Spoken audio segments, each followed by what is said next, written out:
Hello, everyone. This is Adam Meister, the Bitcoin Meister, the Disrupt Meister. Welcome to the Beyond Bitcoin Show. Today is February the 1st, 2020. Strong hand. Unconfiscatable Bitcoin is the next Bitcoin. Personal responsibility is the new counterculture. Deferral of gratification. Conviction. Golden age. Relentless. Strive for greatness. All right, guys. Check out all the links below. This is the Beyond Bitcoin Show. You can ask questions that go way beyond Bitcoin. Health, politics, philosophy, everything. You're here. But first of all, check out Twitter, TechBalt, TECHBALT. That's me. Of course, check out disruptmeister.com. Watch yesterday's This Week in Bitcoin show. Watch it right now. Stop watching this. Watch that.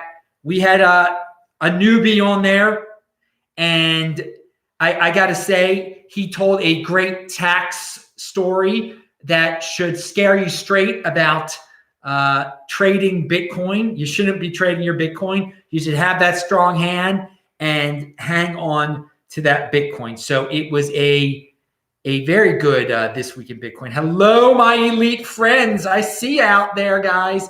Oh, this is going to be a fun one, right? Yeah. So it is February already.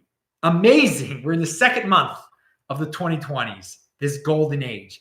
And tomorrow is a Super Bowl. And it'll be 4:30 p.m. Here in El Paso. Now, what will I be doing at 4:30 p.m. in El Paso tomorrow? Will I be stuffing my face? No, Adam Meister's in motion. I will be sprinting, baby. Tomorrow is my sprint day, actually. All of you know I run 20 miles every week. And then one day every week, I do interval training where I do 15 sprints, 70-yard sprints in a row. And that works on a different part of your body than running, than just running 20 miles. It's hardcore, baby. But yeah, and by the way, I think the Chiefs will win. If someone wants a prediction, not that I know much about this, but Chiefs that's my prediction. They waited 50 years. What the heck? But yeah, so I'm in motion while everybody else will be quite out of motion. So what will you be doing come Super Bowl time tomorrow? Will you be sprinting or will you be planted to a couch? Think of it that way. Will you be learning or will you be drooling at the advertisements? We shall see. We shall see. It's your choice. And yeah, you can have fun. I know. It's just one day. I'm just comparing and contrasting. All right. So that's one big 80%er event in the next 24 hours. But in the next 48 hours, on Monday, we got the Iowa caucuses are on Monday. Oh, yeah, Iowa. The way the system works in the United States, that little teeny states.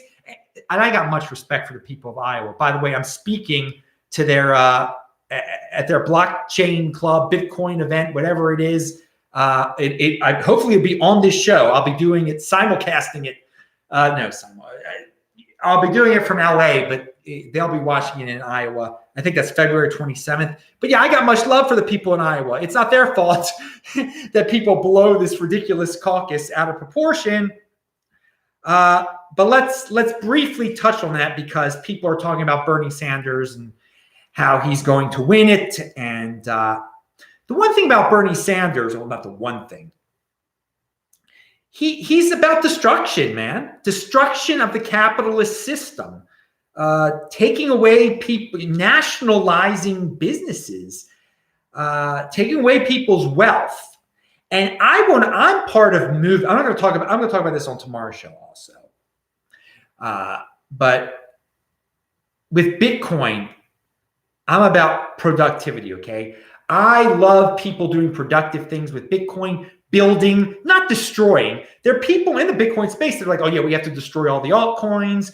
We have to destroy anyone that doesn't agree with us. We have to destroy the Fed. No, all those things can exist and Bitcoin can exist too. Be positive, produce. Don't focus your movement on destruction, okay? Compete, don't complain. There we go. So I am not into movements where their success depends on destroying others, where that's their main goal. I mean, I'm about production. All right. So we'll talk a little bit about that more tomorrow, but there are a lot of people that, I mean, they blindly jump into this Bernie Sanders thing. I don't think they really realize what it is. It's, and maybe they do. Maybe they're just so down. They're like, well, we have to just rip the whole system apart. We have to destroy what is here and take away from others instead of produce our own. Hey, that's your prerogative there. I don't. Even if he becomes president, it's not going to destroy capitalism. All right. So, but that's your mentality. I'm not in agreement. I just want to put that out there. I think people familiar with the show know that. I strongly disagree with people who want to destroy, whether it be in Bitcoin or whether it be in politics. I want people to produce.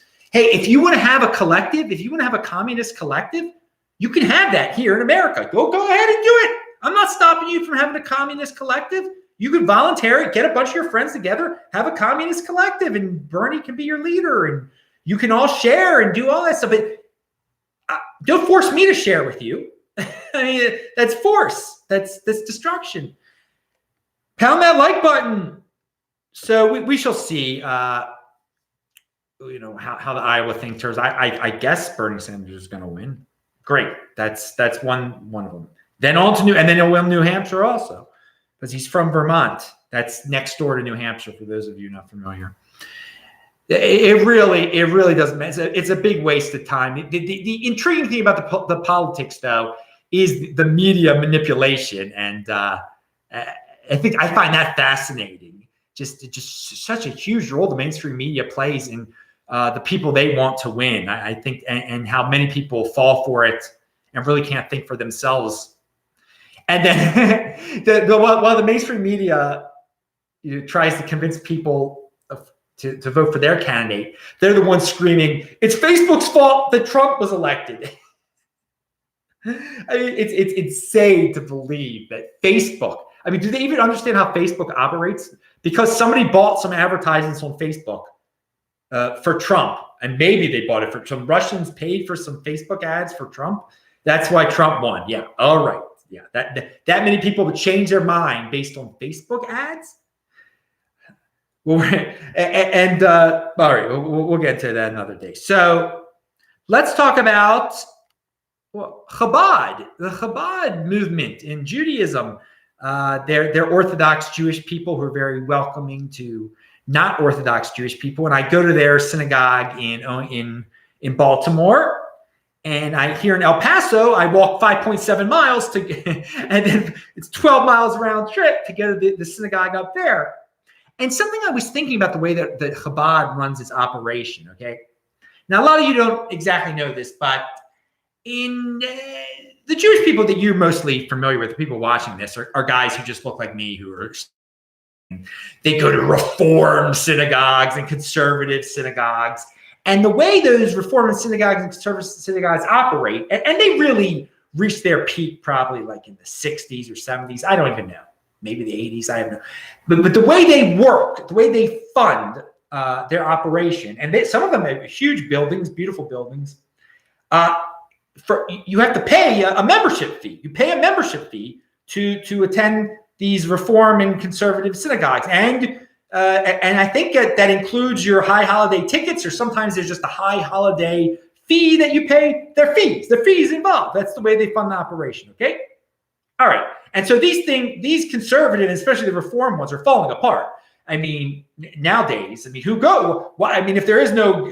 They basically, some of them don't even believe in God. It's like, I guess it's a place to hang out and you say some prayers. I mean, they're this too, like where they don't really believe in God. They just hang out, they sing songs, it's rock and roll, whatever. The Judaism could do that. They do that too.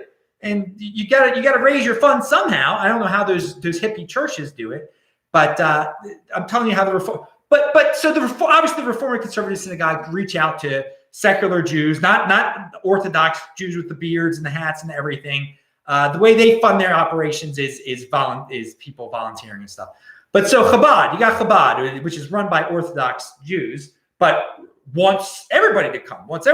So if you go to the Chabad in El Paso, or we're in where I just was in Tucson, or in Baltimore, or Philadelphia, or wherever, you're going to see Jewish people looking all sorts of different ways. Some of them are religious. Some of them are going to be looking like me. So the way Chabad funds their operation is totally volunteer. There's no membership. You're not a member. You just go. You go to the shul. That's it. You go to the shul, and if you feel like giving them money, you give them money. Now, so now in Baltimore, the high holiday services for these reform and conservative ones, no, people aren't showing up to them anymore because they have to pay. They're going to Chabad. Chabad gets 700 people at the freaking JCC in Owings Mills. And so, but at the same time, Chabad is growing. That freeway, they still raise an incredible amount of money. So the reason I'm telling you this entire lesson is to bring it over to taxation is theft, okay? And to volunteering and to charity. A lot of people say, well, how would the poor people in the United States be supported if there was no taxation? What welfare system would there be? There would be people volunteering it, okay? People give money. And so here in El Paso, I can't believe it. They're building a whole new building for the Chabad. They raised so much money, not from membership fees, from people voluntarily giving them money. And so who knows? Maybe it's only 5% of the people, 2% of the people who give, and maybe they give tons of money. That's their business. That's great. It works out fine. It totally works out. No one is being forced to give anything. So when we bring this over into the government side of things, the nation state side of things, it can work the same way. It can really work the same way. You don't have to force Mark Zuckerberg and everybody. You don't have to try to threaten them and rob them and say you must pay this. You must pay. No, there shouldn't be that. It should be volunteering. It works. It works on a religious level, and I'm sure it would work on the secular level here, funding the government or funding people who are less fortunate. All right. So I like Chabad. So let's talk about conscientiousness. I've been experiencing, and yes, if you guys got in Bitcoin Meister, I knew I forgot to say something there. Or you can do a super chat, and I will answer your questions. All right. Conscientiousness is very important to success. Okay, Jordan Peterson has said that before. And a lot of people say, well, IQ is very important. And I'm sure IQ is important to success too. But I'm going to tell you something, guys. Here in the Bitcoin world, I encounter a lot of really smart people, okay, online. Now, not all of them can hold on to their Bitcoin, apparently. Not all of them are wealthy. And there seems to be a trend among certain people in the Bitcoin space who aren't successful financially. I mean, they can tell you the technical complexities of the Bitcoin and the Lightning Network and the this and the that and the other. But when you try to set up an appointment with them, when something is time sensitive, where you're contacting some of these geniuses, okay, they're freaking geniuses, and you ask them a time sensitive question and they don't get back to you. And it's like, it's not just once, it's many different times. It's like, it's a bad habit. They're not very conscientious, okay? They're not very responsible in that way. I mean, they can be geniuses. So this is a tip to everyone out there. Don't be a flake. Don't be a flake. That's a huge part of success in being wealthy, okay? Sticking with the plan. Don't be a flake. Don't be a flake. Be on time. Answer people's questions. Be polite. So you could be a freaking genius, and apparently you can't do some of those things. And you end up, I mean, I don't know what you end up doing. You don't end up with it. You end up being a genius, but you might not end up with everything that you want in life. I'll tell you that. And you might be some Bitcoin expert, but you might not have that many Bitcoins. So, yeah. All right. Moving on. But what the takeaway from this is, guys, if you think you're not so smart or whatever, be conscientious, be responsible. Be reliable. Don't be a flake, and you're gonna make it, dude. You're gonna make it. Okay, so it's not all about genius level stuff here. All right. And sometimes these genius level guys, they're talking a great game, aren't they? How technically sophisticated they are, but they can't come to work on time. They're not gonna have a freaking job. All right. Vention said, Do you think Bloomberg is actually Jewish, or is he just, no, he's Jewish. No, he's Jewish. Or is he faking it? No, he's Jewish. But I mean, he's born Jew. I mean, you can't, I don't know if he participates in anything anymore, but he's Jewish. Tom Steyer is not Jewish, though. His mom is not Jewish, so he's not Jewish. He never was Jewish. I think Tom Steyer's dad was Jewish or something like that. But no, Michael Bloomberg is Jewish. I don't know what he does with the Jewish religion anymore. But all right, Don Cornelius sends $2. Thank you, man. Cash App is a scam. Dorsey can lick my. I'm not gonna say that word. Hey, dude, you know I don't mess with the Cash App stuff. Okay, I can't critique what he's doing over there. What I do like is that he talks about Bitcoin and that he's worked with the Lightning Network stuff. But I am not one to judge Cash App. I don't know. A lot of people like salivate over it and worship it. I don't know. I don't know that. I've never tried it out. But thank you, Don. Thank you, Don. And thank you for that comment. And we're going to go to Taval Dacrez in the cold north. Says, when you getting King of the Trolls back on? No, he's never coming back on again. All he does is it's an infomercial. I let him on my show for 45 minutes back in the day. That was enough. That was good. That was a mistake probably too. A lot of people warned me, you live and learn. But he was on my show once. He'll never be on again. There's no point. It's a big infomercial for Bcash. I don't do infomercials for people. People offer me money to do them infomercials. That's the thing. When you're an influencer, when you're on Twitter, when you're on YouTube, people contact you all the time offering you money to talk about their coins, okay? So no, I don't do that. And with him, he doesn't offer you money. He's just like, hey, you got to let me on because you can't censor me. And you got to let the other side of the story out. No, it's been 2.5 years or whatever. We've been letting you tell your same, he says the same thing over and over and over again. And it works. It works on the 80%ers. He'll just say the same. I mean, you know what he says. I'm being, fees are too high. Bitcoin is too slow, even though that's not true. I'm being censored. You need to spend. You don't need to save. If you save, that's not real money. It's the same thing over and over.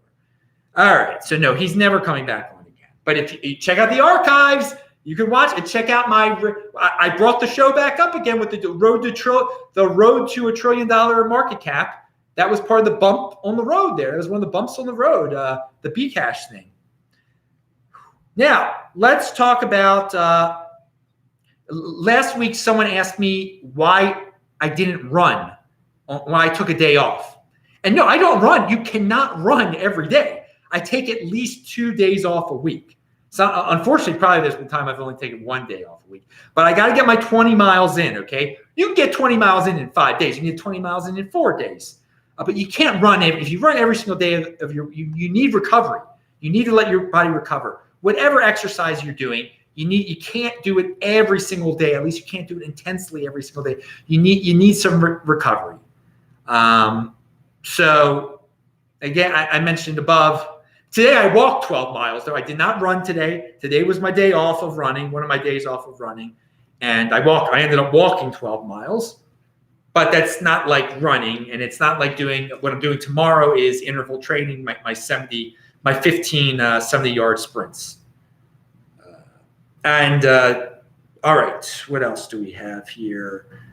I didn't run today, I said. Okay. Oh, and I also said, speaking of Bloomberg, who keeps seeing those ads?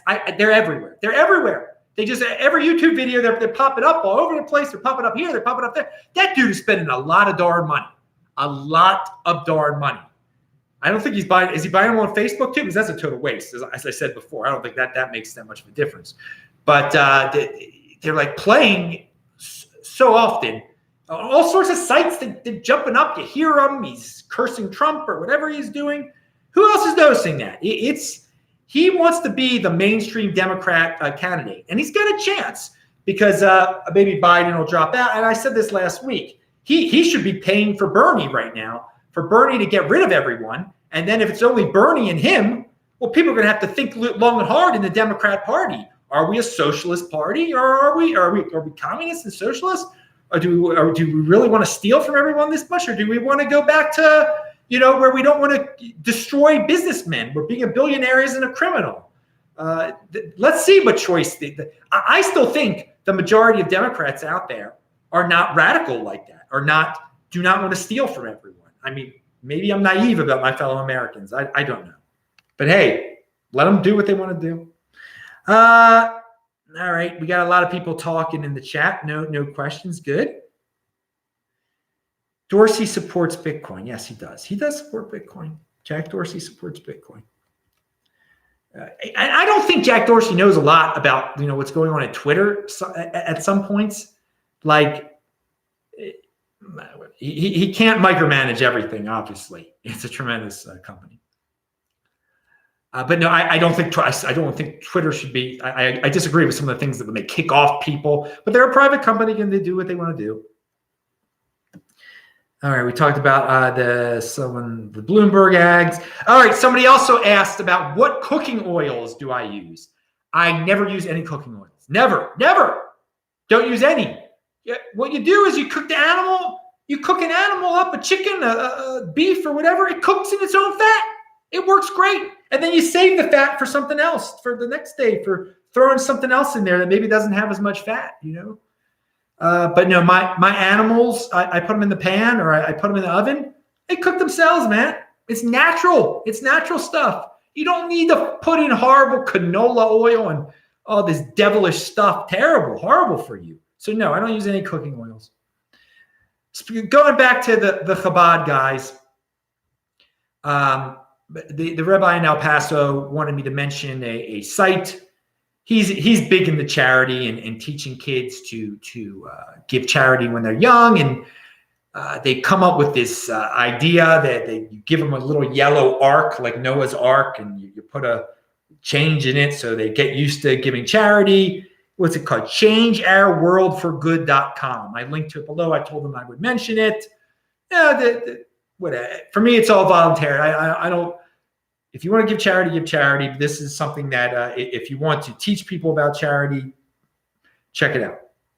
Not everyone can afford charity. When I think about Owings Mills, Baltimore, I'm not saying it. Baltimore has many Chabads actually. So I'm mentioning a specific one. Most of you don't know where that is, but again, probably the people who fund it.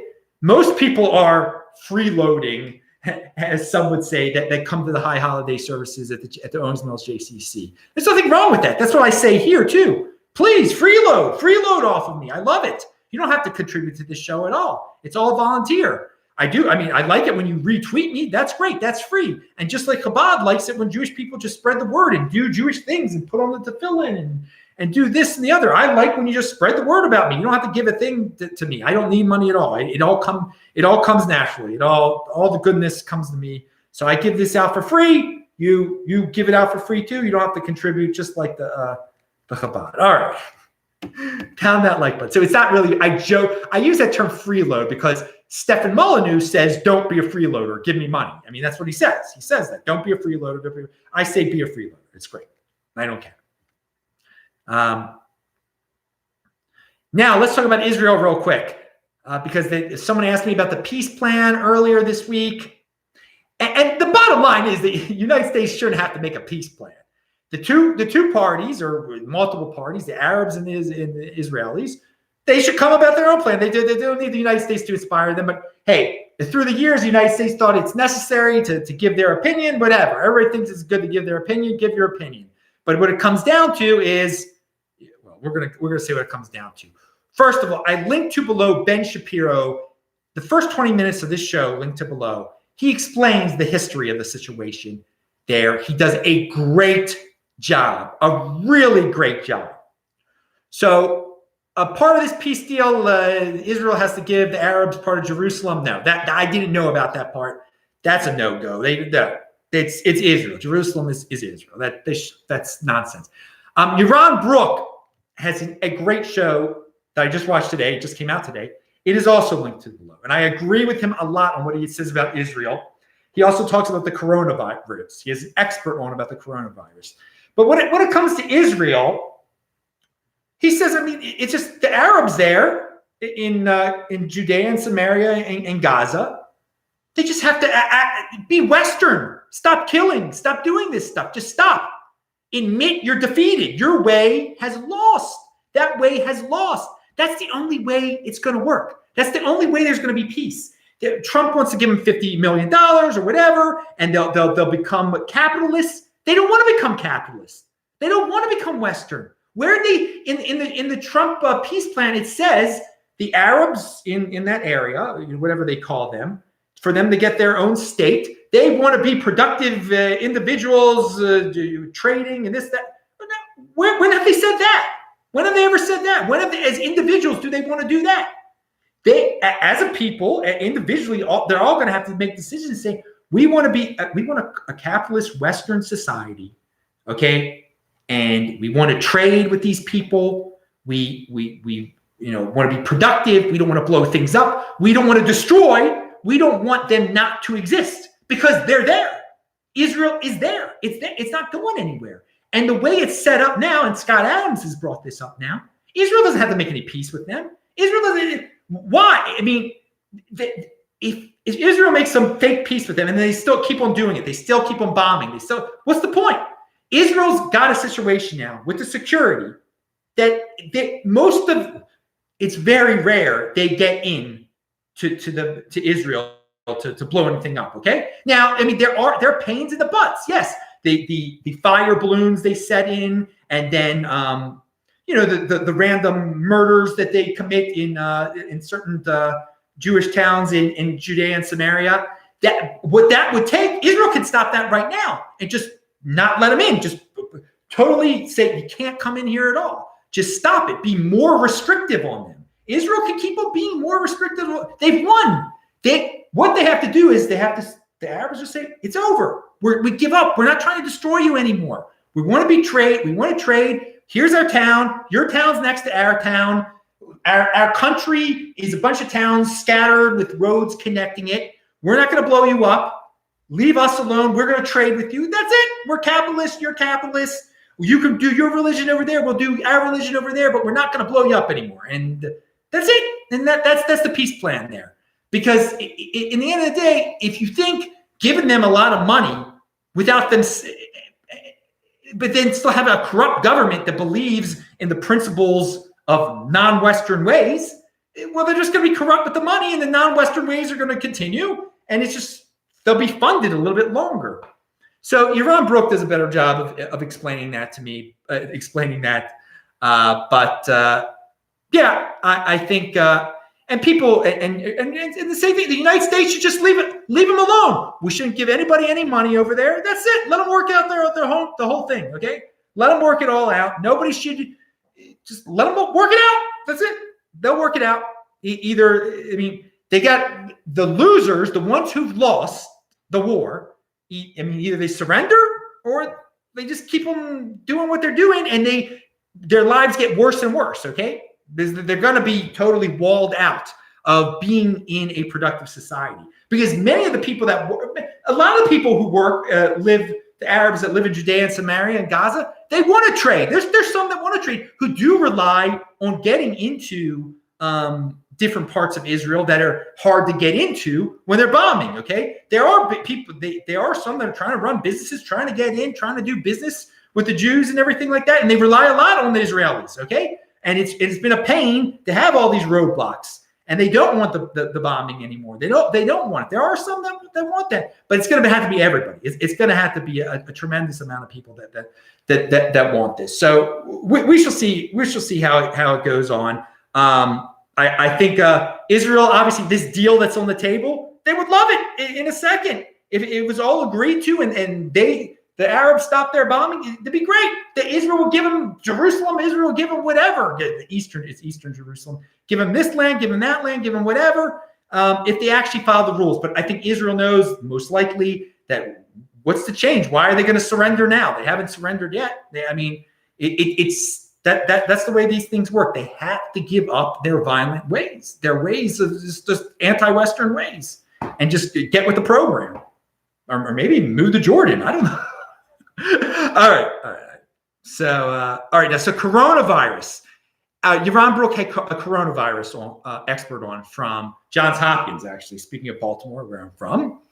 And it's linked to and this it's a great video, the whole Yaron Brook thing. It's linked to below. The first part's about Israel, then it's about coronavirus. What else do you need, people, when you're talking beyond Bitcoin? But there's no need to panic about the coronavirus, okay? It's closing the borders would not work, okay? It's going to get through anyway. If you put a lot of resources into closing the borders and you're deflecting resources from places where it really matters, okay? If people got sick, actually, you want to get the people sick better, get them better, okay? And that's where you would put your resources. So closing the borders is creating an unnecessary bureaucracy, an unnecessary obstacle. The virus is going to get in no matter what. And apparently the virus is not that bad, okay? It is not that. It isn't getting exponentially. It's not exponentially growing or anything. The doomers are loving it, though. They are loving it. They are making a huge deal that, oh, this is the end. Finally, the end has come. We're all going to die and get sick. Here's my advice. I mean, you shouldn't even be worrying about what the government is doing with this, because you know they're going to mess it up somehow. They're not going to do the best job possible. I think they've probably done an all right job so far. They haven't closed the borders or done. They haven't. I mean, if you sealed the borders with letting no air traffic in all of a sudden to stop this disease when it can't even be stopped, I mean, that would kill more people in America. Just the lack of commerce going on. Okay, people will become sick that way. You want things the financial costs would be horrible to people. But so don't rely on the government, people. I want to say that. Don't rely on the government. This whole time, your whole life, you should be making yourself a healthy person. You should be running. You should be in motion. You shouldn't be sitting on the couch every week, putting pizza in your pie hole, watching the Ravens or the Packers or whoever. Because if you've been doing that and becoming fat and obese and sick, you're more prone to the flu, to whatever it is, okay? To relying on the government to save your butt when something kind of scary comes along, all right? There's flus every season. You can be a stronger person if you're just healthy and build up. Now, you might get the disease, a flu, but if you're healthier, you're going to be able to fight it off. So don't be a doomer and love it and think this is such a great, because there's same doomers who think it's going to be great, that, oh, we're having a big tragedy. Finally, a big disease is coming here. They're the first ones that drop dead anyway. Or get sick. They won't drop. And let me just say, this coronavirus is not, it doesn't appear like it's going to be a big epidemic, Spanish flu, 1918, whatever type of thing. And there's doomers, they love to scream about, oh, the government should have done X, Y, and Z. It's a conspiracy. They made the disease themselves. It was dudes, worry about your own health and be in motion, okay? Pound it. All right. So here's someone who wasn't paying attention closely last week. This is a tweet. Someone tweeted at me. If you're listening to this at sportsmeister.com, last week's podcast, I had a picture of me next to a grave that says Meinster. And the reason that was the main picture is because on last week's show, I talked about how my family history, our last name used to be something like Masterovoy. And when my great grandfather came to America, one of his sons became Meister and the others became Meinster. You listen to last week's show. So, of course, this is classic of Twitter. So somebody sees the picture of my podcast, okay, and is familiar with me, but he doesn't listen to the podcast, but he's going to comment on the tweet anyway without listening to the podcast. And this is what the tweet said. Dude, they added an N in your dad's last name on the tombstone. What the heck? He said, we're WTH. So clearly, I mean, he didn't listen to the show, because if he listened to the show, he'd see Meinster and he would understand that that's not my dad's tombstone. I'm standing by. The picture of me is actually quite a few years old, and it's by my great grandfather's tomb. So it says Meinster on it, Morris Meinster, and then in Yiddish it says the Masterovoy actually. So no, but interesting. Yeah, again, people, attention to detail, try to, I mean, this is the thing with social media. So many people are so reactionary on it. They don't think, they retweet things. They don't even know what they're retweeting. They comment on things. They don't even know what they're commenting on. All right. So he didn't comment on my actual podcast, commented on a picture of me. That was misinterpreted totally. All right. And it's not just this guy's guilty of it. I mean, most of the people who watch this are just looking at my face and have more comments about my hair than actually what I'm saying. I mean, it's just, hey, that's the way of YouTube. That podcast, though, people who actually listen to those of you who listen to the podcast, much more, you trend toward 20%ers, much more so. Because you don't need fancy sets and graphics. You just want the pure information, which I respect a lot. And there are plenty of you here that are watching this right now that want the information also. But so many people just, they have a real hard time paying attention when there's visuals. I don't know. They want fancy sets. They want to touch my hair. I don't know.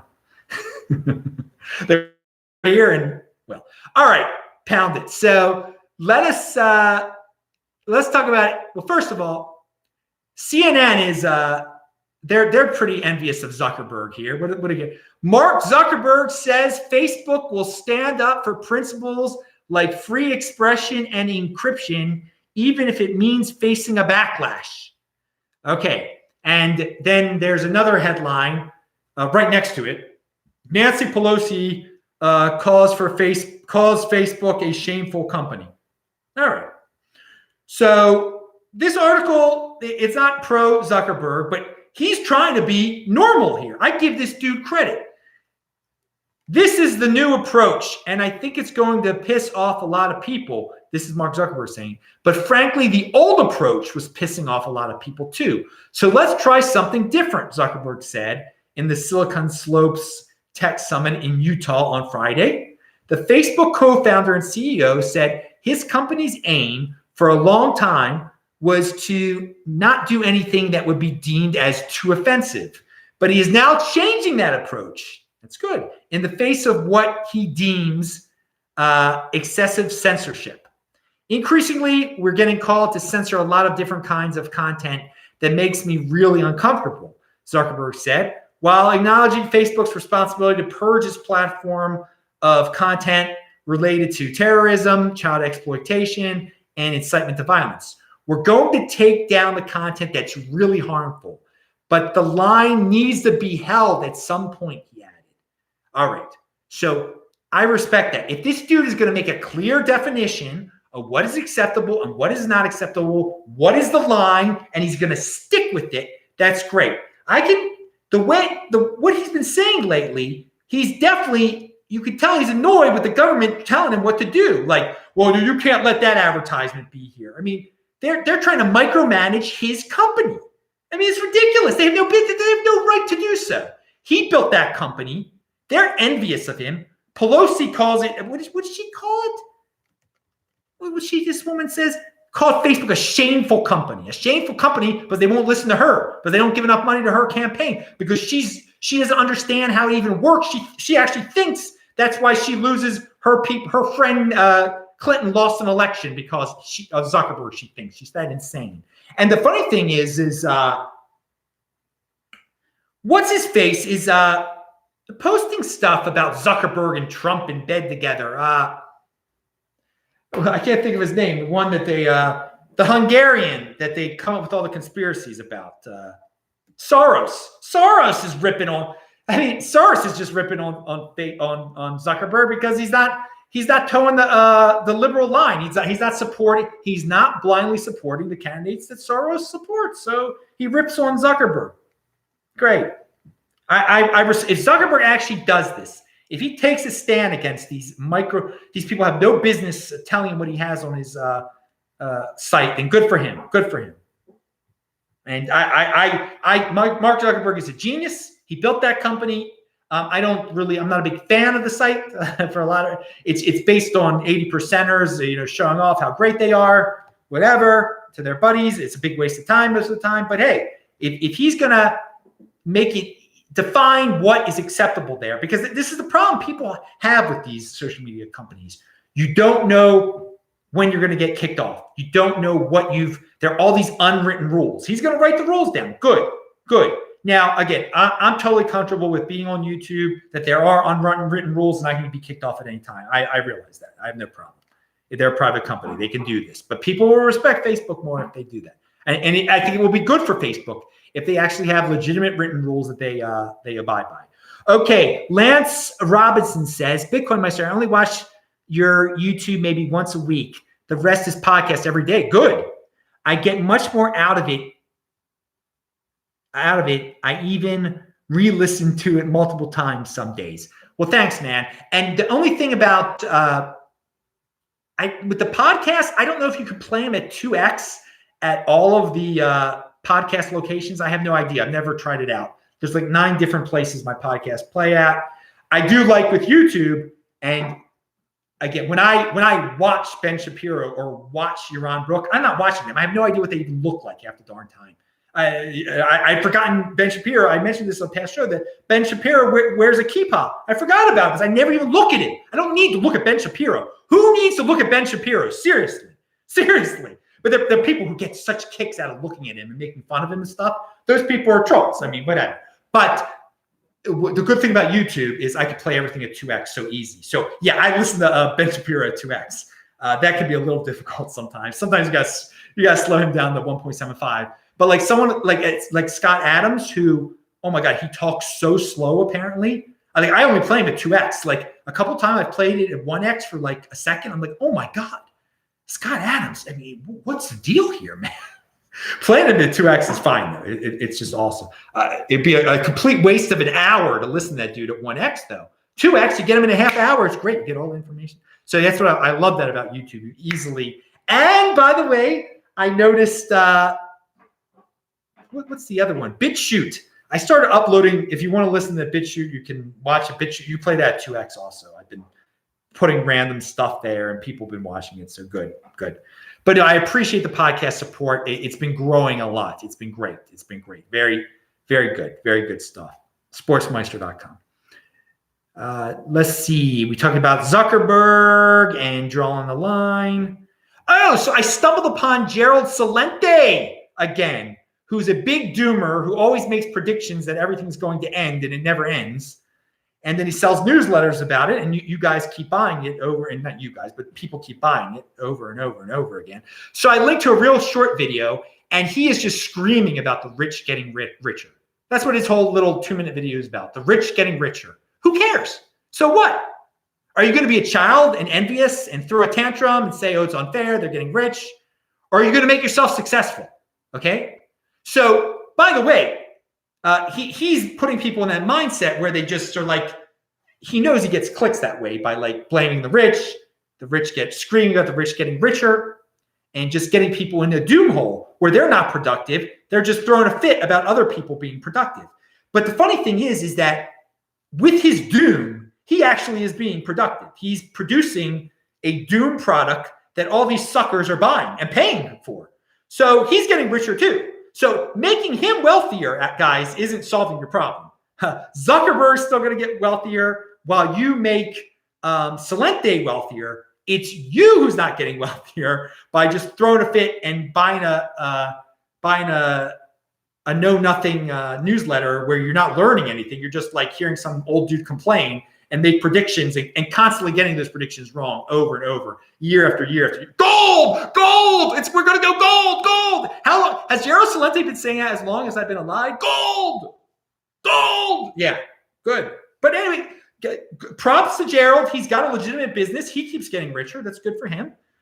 Just like the people he's complaining about. They've got productive businesses also. Now, they're not based around doom, most of the people, but whatever. But it's the doomers. You guys are the oil that makes that dude go, okay? So as long as you guys keep on existing, you keep on paying for his newsletters, he'll keep on saying that envious stuff out there. My advice is to get out of the doom land and get into something positive, be productive, be in motion. Or you can throw money at Gerald Celente and think your problems are going to go away. Now, this is where the big boys play. Make your choice, dudes. But it's not Gerald Celente's fault if you're not productive, okay? It's not Gerald Celente's fault if you believe his nonsense and you're bankrupt. You take personal responsibility. It's a new counterculture. All right, Bitcoin systems versus goals. I mentioned Scott Adams. He's the one who talks about systems versus goals. And although I do not agree with Scott Adams on many things, in my Bitcoin life, I got to tell you, my system of Bitcoin, if you stick, you can have a goal. Now, I do have a goal. I have a goal of getting X amount of Bitcoin. I'm not going to tell you what that nice round number is, but I get closer and closer and closer to it. Now, if I only had that goal and I didn't have a system, I would be trying out all sorts of different things to get that goal, which means I would probably be trading. And my system is just getting the crypto dividends. That's all it is. Getting the crypto dividends, charging clients in Bitcoin, valuing my wealth in Bitcoin, doing a new show every day. So I'm learning more and more about Bitcoin, about new opportunities, connecting to new Bitcoiners, and maybe they're going to pay me in Bitcoin for my services or whatever, et cetera, et cetera, et cetera. My system does not include trading at all. But if I did not have a system, if I only had that goal, then I would jump into the trading system, and then I would be further and further away from my goal. My system gets me closer and closer to the goal. But I don't worry about that goal. I know that I keep on doing the system, the Bitcoin will come, the crypto dividends come. I learn more and more about crypto dividends. I find out about more and more of them. And I know when to sell the crypto. Again, the crypto dividends are free. Those of you who are not familiar, you own Bitcoin, you get their forks, their airdrops. Those are crypto dividends. You get interest on your Bitcoin just by holding your Bitcoin. So that's how I keep on getting more and more and more Bitcoin. I don't need to buy Bitcoin. That's not part of my system. Buying Bitcoin is not part of my system of that. Again, you know my system. New show every day. Get the crypto dividends. Learn more about it. Learn, et cetera, et cetera. But no, if I only had the goal, then I'd be trying out all sorts of nonsense. I'd be buying it. I'd be trading it. I'd be flipping it. Who knows? You see, that's why systems versus goals.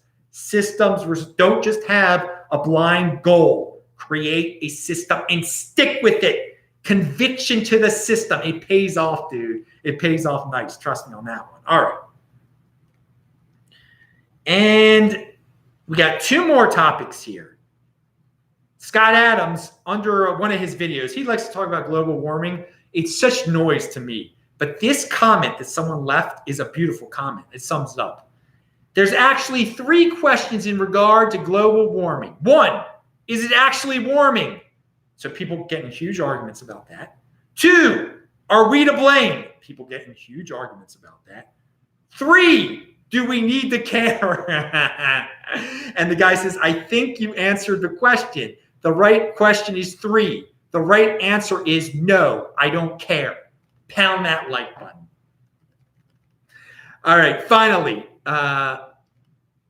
So yeah, you won't waste any time that way. If you only care about number 3, do you need to care? No, you don't. You move on with your life. You don't get in arguments about, well, is it really warming and who warmed it and what's going to happen? No. All right, now, final question. With this virus going around and all these doomers scared about, it came from China and everything. But what's going to happen is places like Taiwan, which is not it's the true, Taiwan is actually the true China, baby. That's the capitalist China. And Hong Kong and other Asian countries nearby, Singapore, a lot of people are going to be scared to go to these countries because of this Asian flu and prices. Great. And again, and in Hong Kong, they're still having the protest. Great time to go to Hong Kong, guys, in terms of, if I've said this before, a lot of people ask me, well, how do you travel around the world and where's the first place I should go to? Why not go to Hong Kong? It's the Airbnbs are getting cheaper. The flights are getting cheaper because people are scared. They're not, it's fine. Nothing to worry about. Go to Hong Kong. You won't get sick. Chinese aren't going to shoot you on the street. Just don't go to a protest. Wash your hands. Be healthy. So I think we're in, I did look real fast. It looked like there were some cheap flights out there. But the longer this paranoia goes on, and so many people, they don't know the difference between Asia and China. Okay, that China is in Asia. It's just like, oh, all of Asia must be China. No difference between Singapore and China, right? All right, so that means lower cost. Take advantage of these situations, people. When other people are fearing, when there's nothing to fear and prices are going, you go out there. Just like my Jayant Bhandari said, he was in a 4-star hotel. This is before the whatever this coronavirus thing came out. He's a 4-star hotel in Hong Kong during the protests. He didn't see any protests, and it was so cheap for him to be there. All right, dudes, there you go. That is it. No more questions. That's another Beyond Bitcoin show. We do this every Saturday night. Thanks a lot, guys. Pound that like button. Bang the bell button. I'm Adam Meister, the Bitcoin Meister, the Disrupt Meister. And I'm fixing my hair for those of you who just want to touch it and feel it. Put your hands through it now. I mean, most of you could probably tell me the way my hair looked today, more so than anything I just said. I hope it's not like that. I give you guys, my listeners, I give you more credit than that. I know some of you are paying attention. Some of you got the listening comprehension going on. Pound that like button. Subscribe to the channel. See you tomorrow. New show every day. Conviction. I'll say hi to you guys in the chat. Thanks a lot. Retweet it. Tech Vault. See ya.